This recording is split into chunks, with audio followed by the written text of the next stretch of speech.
The Jacksonville Jaguars dominate the Indianapolis Colts to take sole possession of first place in the AFC South.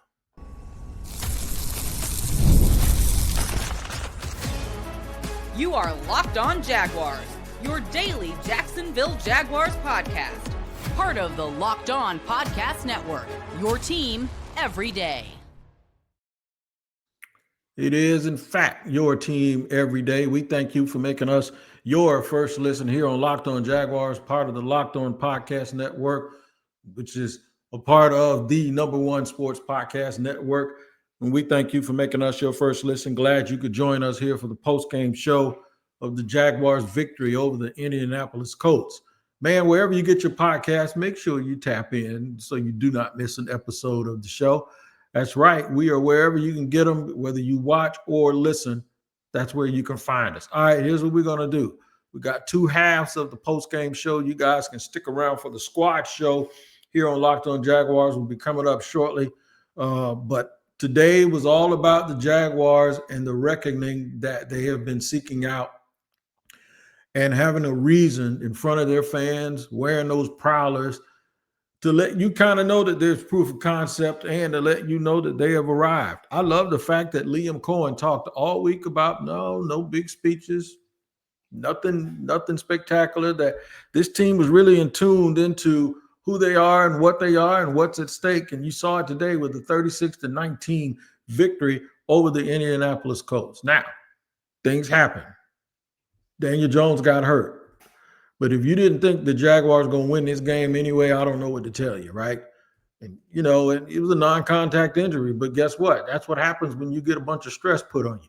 The Jacksonville Jaguars just came to play, dog. There's no ifs, ands, or buts about it. I'm going to start, though, with the quarterback, Trevor Lawrence. And shout out to all of those people that's going to sit here and say, what do you think now, you hater, to me? Any complaints, Wig, about Trevor Lawrence? I'll tell you what, you saw the game. Was there anything to complain about? Now go back to the other games. Was there something to complain about? So this is not the time. And the reason why I want to do that is because I'm going to get this out of the way right now. When it's time to rejoice and talk about happy things, I can always tell the people that are miserable when they want to bring up gotcha old moments. Like, I've been waiting to tell you this. Well, you know what? I've been waiting for y'all to see this. I've been waiting for y'all to have a reason to feel good. I've been waiting for y'all to have a reason to listen to a podcast where I didn't have to say any bad things about the quarterback. I didn't have to say any of that stuff. This is what I've been waiting for. So on the day when I was most happy for not only the Jaguars organization and all of the people that all of the people that are involved in each and every day of them winning, I'm glad that certain people want to be angry at me and have a gotcha moment. You can't even enjoy it. Man, I tell you what, Christmas is coming up. When you open those gifts, forget about all the stuff you got going on in your life just for a few minutes and enjoy it, because that's what we're going to do here today. We're going to enjoy the fact that Trevor Lawrence went 17 out of 30 for 244 yards and 2 passing touchdowns, and not just statistically enjoy it. We're going to enjoy it because he just looks different. And the coach looks different when they interact. He pushed Trevor today when Trevor completed a pass down the sideline, and he pushed him in the chest. But do you remember early in the year when he was banging on the chest saying, put the ball right here in his chest? Well, now you see the difference in all of the hard work, all of the, I'm going to stick with him. And that's one thing Liam Cohen has in common with Doug Peterson. Neither one of them were willing to say, no, we're going to take the ball out of his hands and make things easier. No, we're not going to do that. We're going to keep this pressure on him. We're going to surround him with the things that he needs. We're going to tell everybody else they need to play better. We're going to work with Brian Thomas Jr., and the work must have worked because Brian Thomas Jr. is back looking like the Brian Thomas Jr. that we all have imagined him being this whole time. What it is the manifestation of all of the work that they put in. And I liken this to, I recall when LeBron was in Cleveland, and I used to say he needs to learn how to win. And the LeBron fans wanted to destroy me for 3 years. And then when he finally won in Miami, he said, it's about time. And then when he left Miami and went back to Cleveland, he said, I needed to go to Miami and learn how to win. And I looked at all of those fans and say, I told you, no hard feelings. The dude needed to learn how to win 4 years ago. And Trevor Lawrence needed to learn how to play through all of that foolishness that probably happened to him after he got drafted because he was put in this situation. All of those things that everybody wanted to look at me and say were excuses for him not playing better, that they act like they didn't exist. No, they did exist, and we're sorry that they exist. But somebody had to come in here and do the hard work with Trevor. This is why I never said they should give up on Trevor. I said he had to accept the challenge and get better and forget about being the prince that was promised and just be Trevor from Middle Georgia. And look at Trevor from Middle Georgia. Look at him now. He's your quarterback. He's representing this team. It's through hard work. It's not through anything that was given. It's not through the emotion of everybody wanting it to happen. It is through hard work, determination, and grit. And he has figured it out. And it doesn't mean he's going to be perfect. It doesn't mean he's going to be perfect. But today he is your quarterback of a 9-4 football team that has a shot to do something even more important. And the reason why I'm spending so much time on this is because we have seen it building up to this point. Him getting over those mistakes that he makes, him not allowing it to linger, him not letting that body language or the mistakes keep him from just letting it rip. All of these things, these transparent things that Cohen has talked about and that Trevor has talked about, where you're now seeing it, right? And this is the way that he should play. Like I said, somebody asked me, you going to complain today? Let me ask you something, honestly. Is there anything to complain about? Those days that I was complaining about stuff with Trevor, did he do it or did he not do it? We ain't gonna sit there and point the finger at nobody else about drops. He had a ball drop today. People drop passes. We were never talking about the drops. We were talking about the things that he needed to do. And this is exactly what he has done. And I am so happy for him. I'm happy for the fans, mainly. 90% of the fans are saying, Wig, this is what we've been waiting for. This is just the other few people that's gonna sit here and be like, see, I told you. What'd you tell me? Tell me what you told me, other than the fact that I've been saying this stuff the whole time and telling you the truth, that this kid was absolutely capable of playing this way and being this way. Everyone just had to change their expectations, and you just had to let Liam Cohen cook. A coach that was coaching for the first time, trying to bring in a two-way player, all of these expectations, trying to fix the quarterback, and it's almost as if there are some people that didn't want to give him time to do it, just because we have access to see it up front and personal and happening in real time. I am so happy for the faithful fans that want to rejoice today, and for the players and for the city. The rest of y'all can take what I said and go ahead and stick it in your pocket and try to enjoy it another day. But for right now, the Jaguars are 9-4, and I'm going to tell you right now, I'm going to make a bold proclamation. They have the chance to do something bigger. What would that be? I'll tell you what it is in just a second here on Locked On Jaguars.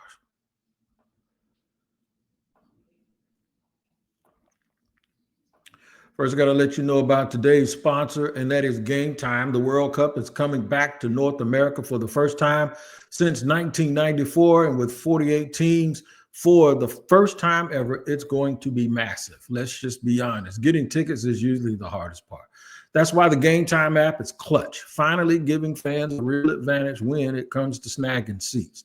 With Game Time, you can track prices and price drops in real time, get alerts when great seats open, and then buy tickets the moment they hit the app.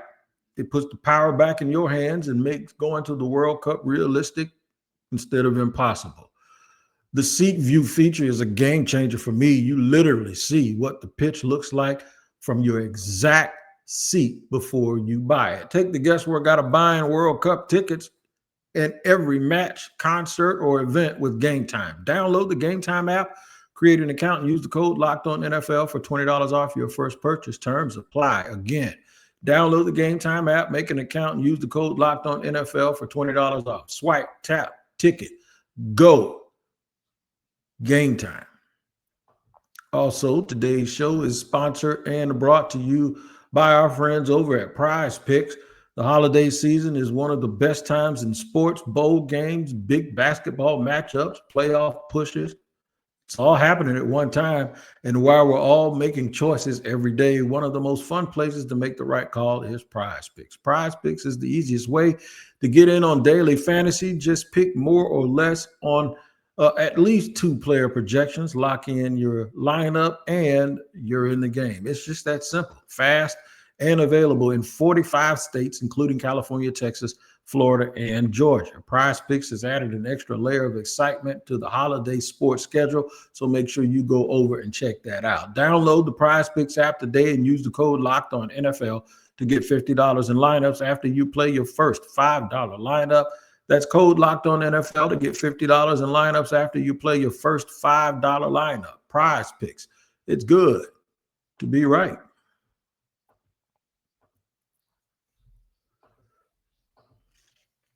All right, second half of the post-game show. I know everybody's happy. Hopefully you're traveling home safely in the inclement weather. If you are at home, I hope you're listening and enjoying this, and I hope you have had you a beverage or two if you partake and celebrated and toasted. The fact is, y'all got a real good football team, and they're only going to get better.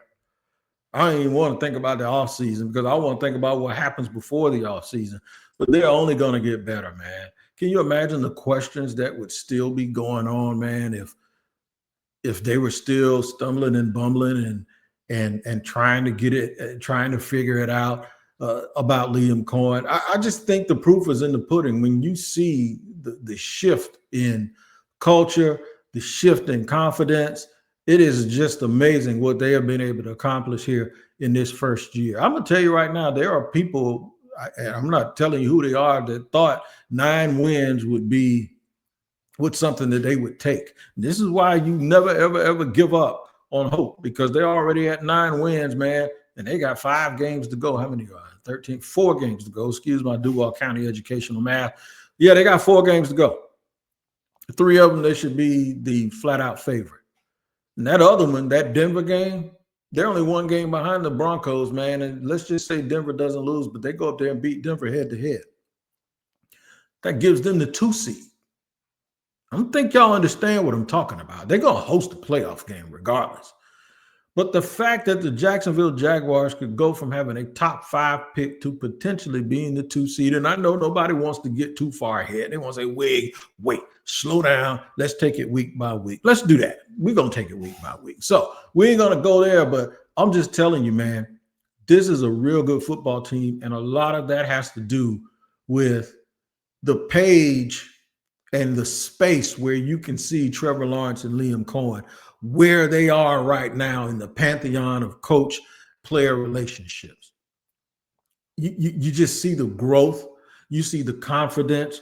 You see let it rip and what that means. I don't care if it's bad weather or not. It's 3rd and 1. We're shooting the ball down the sideline to Brian Thomas Jr. That's what we're going to do.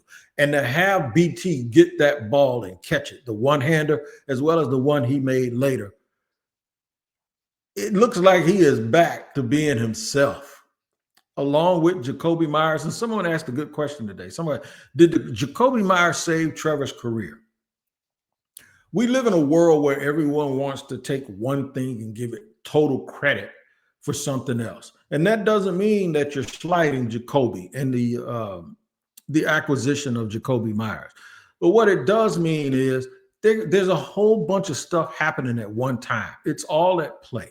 Jacoby Myers is the missing ingredient. All right. Brian Thomas Jr., because he was missing in action, I mean, literally and figuratively, was a part of the equation. Injuries on the offensive line. And then Trevor had to improve and get better. The thing is, now we know he accepted coaching and he accepted criticism. And you absolutely see a different football player, a different type of player than you probably thought he was when he came out of Clemson, but nonetheless, a different type of football player that might in some ways even be better for him future-wise, instead of him being like the dude where everything was laid out for him in the mind of some people. This is all meritocracy. This is all earned stuff. This is putting your hard hat on and taking your lumps. And it earns the respect, I believe, of not only everybody else, but it earns the respect of your teammates, man. Trevor Lawrence, man, I'm telling you, these last few weeks, it's not even been about the stats. It's not been about the stats. I don't know if he'll ever be a 72, 73 percent completion percentage dude. He might have got close to that already at some point. But what he is he's a dude that is going to start shrinking those mistakes and then letting everything happen. I think he's also got a lot of confidence in his teammates now. So Jacoby Myers absolutely had something to do with it. Him being here absolutely had something to do with it. But it's not just that, because if we say it's just that, we take credit away from Trevor. We take credit away from Liam. We take credit away from his teammates for all continuing to believe in him. Josh Hines Allen is the same thing. What happened? The light turned on. He was already getting pressures, and now Josh Hines Allen is now getting sacks. And I agree with John Shipley. I saw early on social media, John Shipley said the only player playing anywhere near Josh Hines Allen right now is the first ballot Hall of Famer in Cleveland. And he'd be talking about Myles Garrett. And he is spot on. So credit to him for saying that, because Josh Hines Allen over the last 5-6 weeks has been a nightmare. Good to see Trayvon back today on the stop on 4th and short. That's what he does. That's what he does. They disrupt. Foye Oluokun. Good to see Eric Murray back out there causing another turnover against Jonathan Taylor.